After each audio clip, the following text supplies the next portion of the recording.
tal qisani ni sheegi niman caddaana oo dalxiistayaal ah xeeb bay marayeen meel xeeb ah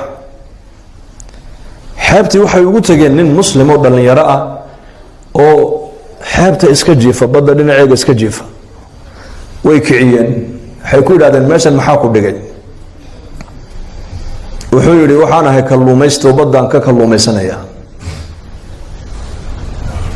oo khaydkiibaa badda iigu jiro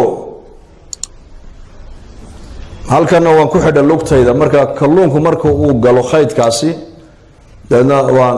lugtaydaa dhaqaaqi waan kici waan soo saaran waan iska karsadaa dhowr xabadoodna waan qaataa reerkaygaan u geeyaa buu ka yidhi way ka naxeen markaas lacag bay iska soo ururiyeen lacagtii bay u dhiibeen lacag aad u fara badan wuxuu yidhi maxaan ka dhigaa waa qiso mathal yacni waxay ku yidhahdeen lacagtan waxaad ku iibsataa shabag fahmaysaan baan u malayn shabagaabaad badweynta ku tuuran halkaad 2 iyo 3 maalintii aad qabanayseen 20 baad qaban markaasuu yidhi kadibna waxay yidhahdeen in muddo sidaa u shaqee lacagta yar ururso doon yar baad marka dambe iibsan doontaa enjin yar baad mooteer yar bay leedahay badweyntaad ku dhaadhici doontaa halka maalintii 20 aad soo qabanaysay 100 kalluun baad soo qaban ilaa 200 xabadood markaasuu ku yidhi kadibna markaasay yidhahdeen in muddo sidaa u shaqee magaalada halkan suuqa khudaarta iyo hilibka lagu iibiyaad meel ka furanaysaa halkaasaad markaa ku iibinaysaa dadkoo dhan baa ku baranaya nin caamad wadanka ka noqonaysaa oo kalluunka lagu yaqaano hebel kalluun laba lagu odhan markaas hebelkii kalluunka iibin jiray markaasuu kadibna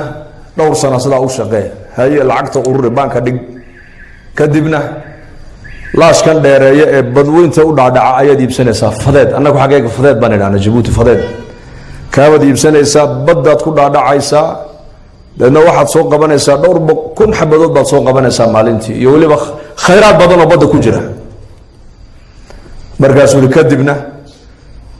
gobollada waddankoo dhan baad ka furaynaysaa markaa branch meelo maaragtaani aad ku iibisad kalluunka waddanka dhanba kalluunka adigaa siinaya markaasuu yidhi kadibna muddo sidaa u shaqee haddana 5 sano 6 sano lacagta ururi waxaad iibsanaysaa marka dambe warshadii saaradiinka samaynaysay markaasuu yidhi kadibna warshadaasi markaa way shaqaynaysaa adduunkaad u kala diraysaa markaasuu yidhi kadibna qasri weyn oo villa ayaad dhisanoo si fiican baad u seexan bay ka yidhahdeen wuxuu yidhi hadda markaad ii timaadeen baad hurdayga kicisayna buu yidhi wuxuu yidhi ma hurdo un baan intaa u maraa buu yidhi soonigii hurday maa imikadan